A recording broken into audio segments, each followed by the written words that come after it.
Yeah, so I won't go through the problems because you had the answer sheets. Would be sort of just redundant. But does anyone or any of the groups have any of the problems or questions you'd like to ask about, go into a little bit more detail about?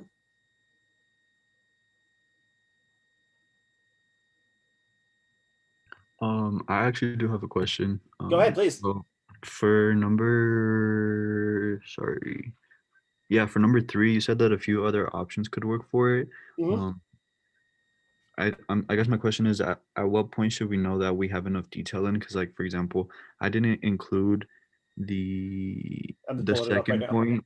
Yeah, I didn't include number two on the answer sheet, but I did like I essentially got the same idea. I just didn't include like every single point you had. Would that still work? Same. So yeah. So you had the same basic structure. We maybe combined 2 and 3 together. Is that Yes. like something like that? Yeah.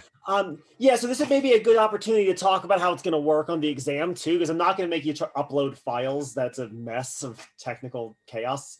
So what I'm actually going to do is it's going to be sort of a multiple choice kind of format. So I'm going to ask you like, what's the conclusion? And then you'll pick out the sentence that's the conclusion. I'll ask you, what are the primary premises? Pick out the primary premises.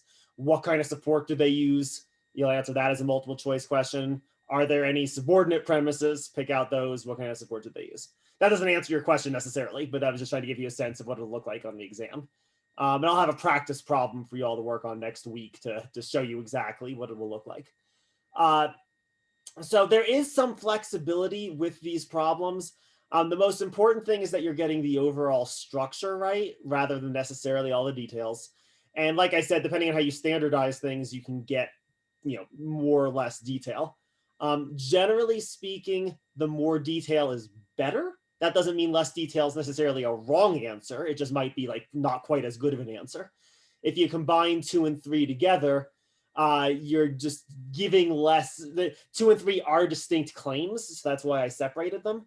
And so it's a little bit more detail to suggest that you would need to look at these two claims as separate individual claims as part of evaluating the argument than just sort of like a combo claim that like you shouldn't fund public things with state money or something like that. Does that help?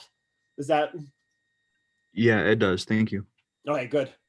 Yeah, and that one in particular. So maybe I'll go back to that one in particular. I'm not going to give you one like this on the exam because there's a couple of different ways I've seen students argue that this can be outlined that I agreed with.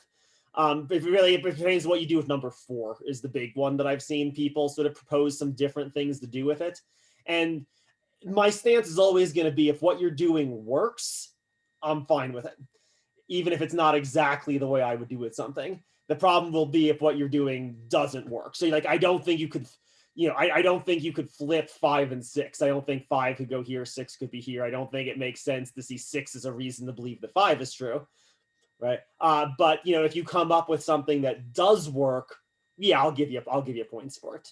That's my, yeah.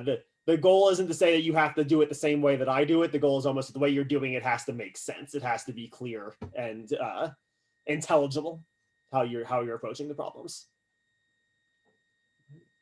Good. Any other questions? Anything else anyone would like to go over with any of this diagramming stuff? All right. Well, then this is probably a fine place to end it for the weekend. So remember, next week we'll be doing hybrid. So I'll see half of you on Tuesday, half of you on Thursday. Uh, have a good weekend, and there'll be an exam covering all of Chapter 3 next weekend. So after we cover the stuff we're going to cover next week, which will still be from Chapter 3. All right. Talk to you all later. Have a wonderful one. Bye. Thanks. Bye, thank you. Thank you. Absolutely. This weekend. You too. Thank you. I do actually have a question regarding Sure. hybrid Yeah, go ahead. because I have 6 classes Mhm. and 5 of them are online and this one is hybrid. Yeah. I had a similar thing when it all started last semester. I had another